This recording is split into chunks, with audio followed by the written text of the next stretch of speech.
I calmed a classmate's panic attack while our teacher enforced a silence contract and punished me. This is my account of a rule that put decorum above safety, detention that followed, and how we fought for change still. I'm going to try to make this shortish, but honestly I need to get everything out so it makes sense. This happened last week at my high school, and I'm still furious and weirdly shaken. I'm Hannah, I'm a junior, I take AP English with Mrs. Whitaker, and for the record I've never been a problem student. Mostly because I'm quiet, I do my homework, and I'd rather get a B than cause drama. Until last Wednesday, I had a kind of tired respect for her. She assigns good books, she gives feedback that actually helps, and she has this old school teacher energy that makes people straighten in their chairs. That same energy is also why she was able to make an entire class sign a total silence in class contract and get away with it. A few weeks back, Mrs. Whitaker rolled out the contracts. She called it a focused learning initiative. We were told in her exact calm voice that the classroom needed to be a place of uninterrupted concentration, that side conversations were disrespectful to the work and to other students, and that the noise level had to be reduced to 0 during independent reading, writing, or tests. She said this was not only about discipline but about academic dignity, that schools today are under siege by chatty laziness and we needed to reclaim scholarly rigor. To make the point, she passed around a printed 2-paragraph contract that we were told to sign. I agree to maintain total silence during designated independent work times. I understand that speaking, whispering, or otherwise communicating during these times is a breach of the contract and will result in disciplinary action. There were blanks for our names, dates, and signatures. A lot of kids rolled their eyes. Jenna, who sits behind me and is one of the loudest people in the class, joked that she'd sign anything if it meant fewer pop quizzes. Marcus asked if that included passing a pencil, and Mrs. Whitaker smiled and said, yes. My friend Olivia muttered, this is theatre, but most of us signed it because it felt faster and because Ms. Whitaker can make you feel like you personally offended the history of education if you disagree with her.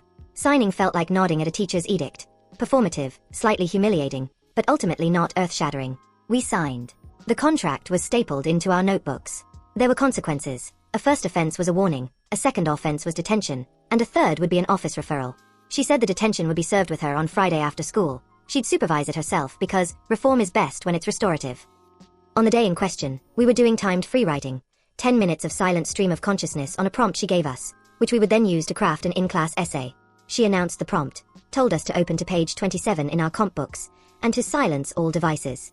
Phones went face down, earbuds were stowed, and the classroom took on that odd hush that feels both sacred and pressured, like the library before finals. I wrote for a few minutes, breathing slow. Across the aisle, Noah, a sophomore friend of ours who's brilliant but really struggles with anxiety, started fidgeting. He has general anxiety disorder, he's been open about panic attacks in the past, and our small friend group knows to keep snacks, gum, and an ear or two handy for him. That day, Noah's hands were shaking. He chewed the inside of his cheek and tried to write, but his pen kept slipping. I glanced over and whispered slightly, "You okay?" It was a light, instinctive whisper, the kind you use to offer an emergency gum or a water bottle. Before I could reach him, Mrs. Whitaker swung around from the front desk with a speed that made me drop my pen. "Hannah," she snapped, loud enough that 3 desks turned. "We have a contract. No whispering. That's a second offense. Friday detention." The room exhaled, awkward. Noah's face went white and then red. He muttered, trying to say he was fine, but his breathing quickened and a high little sob escaped him. He pushed his backpack aside and started to hyperventilate. Shallow, fast breaths, fingers splayed, a look like terror at the edges of his eyes. My body went into the instinct mode I think most humans have for someone having a medical episode. I got up, moved quietly behind him, put my hand on his shoulder to ground him, whispered, "Breathe with me, in for 4, out for 4, which we'd practiced together last semester when he'd had a bad morning before a test." Mrs. Whitaker watched, for maybe 2 seconds. Then, without moving from the desk or taking Noah's conditions seriously, she said, "Sit down. If you get up again, you're expelled for the day. Hannah, you're in detention Friday." It was not a threat. It was a sentence. The room was frozen with the sound of Noah's breaths and the faint scratch of pencils. A few kids tried to make small, almost worthless noises of protest. "Mrs. W, he's having an attack," and she said sharper, "Quiet, all of you. We're handling this." We were not handling it. The only person actually doing anything that might help was the one she'd just penalized. To be very clear, Noah needed immediate help. He needed to sit up, to have air, to be given water, maybe to be walked out to the hall to calm, and if it escalated, to have the nurse called. Instead, I was looking at a teacher who, minutes ago, had been congratulating us on our scholarly silence, and who now treated a visible medical emergency like a breach of decorum. I texted my mom under my desk, "Call the office. Noah's having a panic attack," and she later told me the office voicemail was full. I raised my hand, theatrically tiny, to get help, but Mrs. Whitaker's gaze refused me. She reached for a stack of papers and began grading, like we were waiting around for a quiz to be finished. One of the other kids, Olivia, finally stood up, quietly, hands clasped like she was a supplicant, and whispered to Mrs. Whitaker, "Should we call the nurse? He's not breathing normally." Mrs. Whitaker sighed and said, "No, he'll be fine. Sit down." Olivia's face crumpled. A little boy we sat near, sixth period boy whose mom works nights, started to cry openly and the teacher said, "Stop that noise." My chest was tight in a way I still can't unpack. I kept murmuring the breathing cadence into Noah's ear. He looked at me with immense relief, like someone grabbed him by the sleeve and said, "You're not alone." After it was over, and it took maybe 3-5 minutes, but felt like an hour, Noah's breathing slowed. The nurse arrived because someone finally ran and told them, and she took Noah into the hallway and sat with him until he stopped crying. I sat down, hands trembling, and Mrs. Whitaker cleared her throat and said, "Hannah, come see me after class." I knew exactly what that meant. The fact that she waited quietly until the bell to call me over, instead of addressing it immediately, felt like added cruelty. She gave me detention for breaking the contract, citing a second offense. The contract's first offense was a warning, she said, but she'd always documented my earlier whisper from 2 weeks ago when I asked a clarifying question. She handed me a paper with the detention time and a note. Enforcement of classroom policy is essential. Noah, who had been sobbing 5 minutes earlier, walked past me in the hall and mouthed, "Thank you," and that one small act made my chest both ache and burn. The detention itself was on Friday. I sat in the classroom while the rest of the kids went home. She made us write reflections on why silence matters in a learning environment and asked us to propose a behavior contract renewal. She smiled at me occasionally in this oddly self-satisfied way, as if she'd taught me a necessary lesson. I was furious, but I also felt a cold shame. The bizarre part was that I felt like I'd done something wrong because the whole school system got me to sign a document that prioritized decorum over safety. I spent the evening drafting an email to the principal, the guidance counselor, and the school nurse, because the whole thing felt like a policy failure, not a moral failing on my part. The principal's response was a bland acknowledgement. "Thank you for bringing this to our attention. We will review classroom management policies and address concerns." The secretary told me they'd schedule a meeting. The guidance counselor asked a lot of questions, mostly practical ones, and then suggested mediation. Noah's mom called me the next day. She was grateful and said Noah was okay, that he'd been embarrassed, and that he didn't want to make a fuss. She was calm about it, like a lot of parents have one too many crises to get riled for each one. But I was not calm. I went to the PTA meeting that week and spoke with some parents. They were furious on my behalf and on Noah's. Later, a teacher from another department told me that Mrs. Whitaker had a reputation for being strict to an extreme, for making students cry over marginal things, and that the contracts weren't new, they were part of a quiet classroom movement she'd started last year.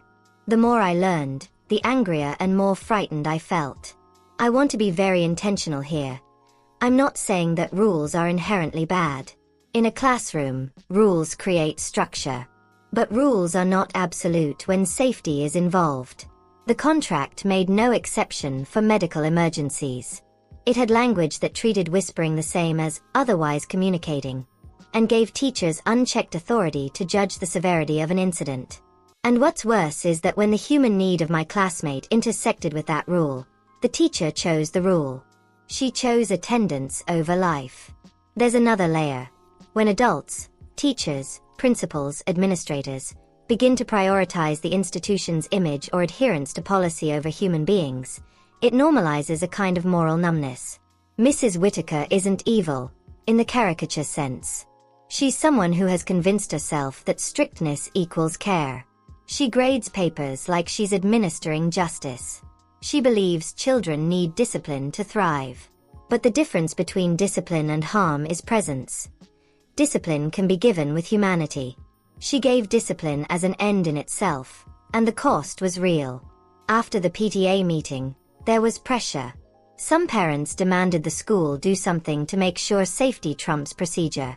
The superintendent emailed about policy review and added that they would clarify expectations for responding to medical emergencies. Bureaucratic words that felt like promises.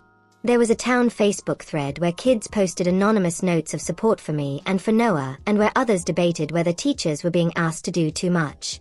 I received a handful of private messages from current and former students. Stories that read like a chorus, of being shushed in a crisis, of being disciplined for attitude when a major problem was boiling, of teachers who valued rules over people. It wasn't an isolated incident. I don't want to be dramatic about the wider moment here, but this connects to something bigger. We live in an era where institutions write rules to tidy problems into boxes. Schools create contracts because they can point to a signed document when someone asks why a student was punished. That signed line becomes cover. But when a signed contract is used to excuse refusing to help someone in distress, it is weaponized. It moves from a tool of structure to a shield for moral abdication. All that being said, I have complicated feelings about my detention. Walking into that room on Friday, the teacher asked me to read a page of her carefully curated reflection on maintaining standards. It was performative. I wrote my reflection and watched her nod like a catwould caught a bird. Afterward, I sat with other students who were there. Some were there for other infractions. Some were there because they were friends of Hannah's who'd been too chatty. The weird solidarity of detention is that it made me feel less alone. We swapped stories about grey areas. A boy who'd been given detention for texting his mom during a family emergency. A girl who'd been written up for crying during a stressful project. We realized there was a pattern. A few weeks later, the school superintendent announced updated guidance. Immediate lockdown of classrooms is priority over attendance. Teachers are required to call the office or nurse if a student shows signs of medical distress. And contracts that attempt to strip away exceptions for emergencies will no longer be permitted. Mrs. Whitaker received a written reprimand and had to attend additional training about emergency response and adolescent mental health. She remained employed, which angered some parents.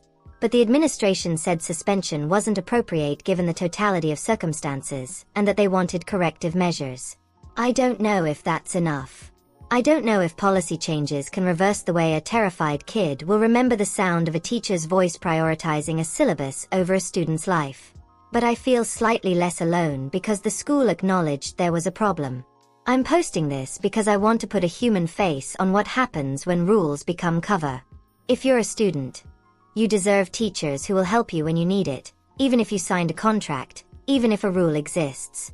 If you're a parent, ask schools what the exceptions are to no talking rules, and push for staff training on mental health.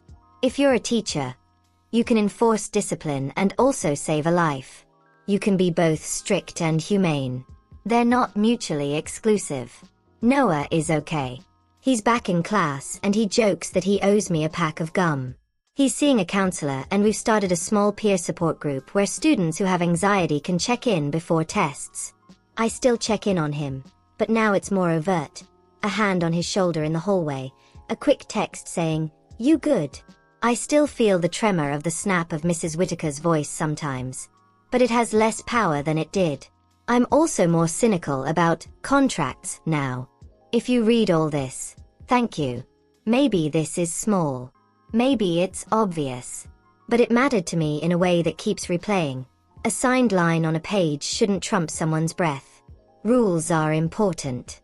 People are more important.